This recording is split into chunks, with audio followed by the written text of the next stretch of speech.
From Thursday evening to early Friday morning, senators, for 14 straight hours, debated and voted on amendments for the COVID relief package. It ended up passing 50-50, actually 50-51, because Vice President Kamala Harris had to come in and be the tie-breaking vote, strictly along party lines, Republicans all on one side, Democrats all on the other, but majority rules, it passed. And then immediately Mitch McConnell goes out and cries to the press about those doggone mean old Democrats not working with Republicans. Mitch McConnell said, notwithstanding the actual needs, notwithstanding all the talk about bipartisan unity, Democrats in Congress are plowing ahead. They're using this phony budget to set the table to ram through their $1.9 trillion rough draft.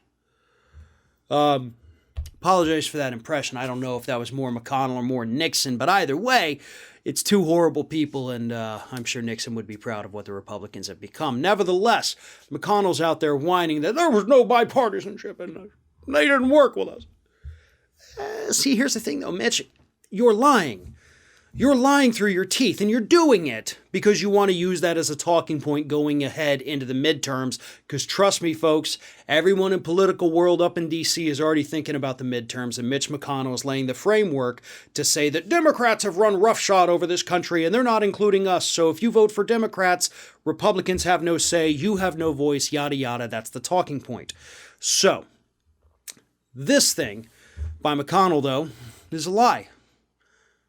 President Biden met with 10 Republican senators, said, give me your input, come up with good ideas, let's see where we can find common ground. But even those so-called 10 moderate Republicans came up with such garbage that Biden said, okay, we're not going with any of that.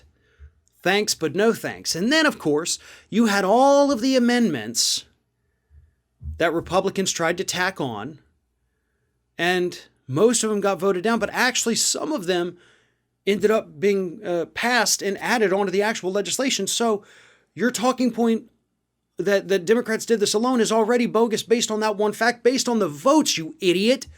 I mean, Mitch McConnell, you've been in the Senate for 35 years now? You know that votes are open records. Like, we can see that.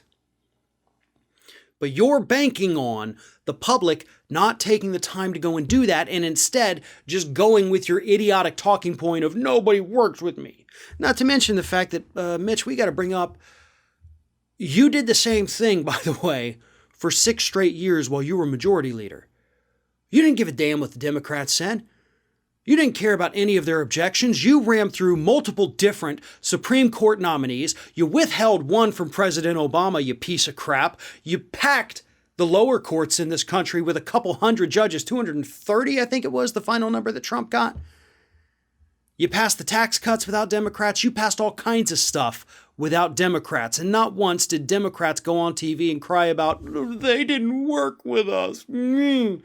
They went out there and they said, Republicans did horrible things and none of us were a part of it. Look at how crappy they are.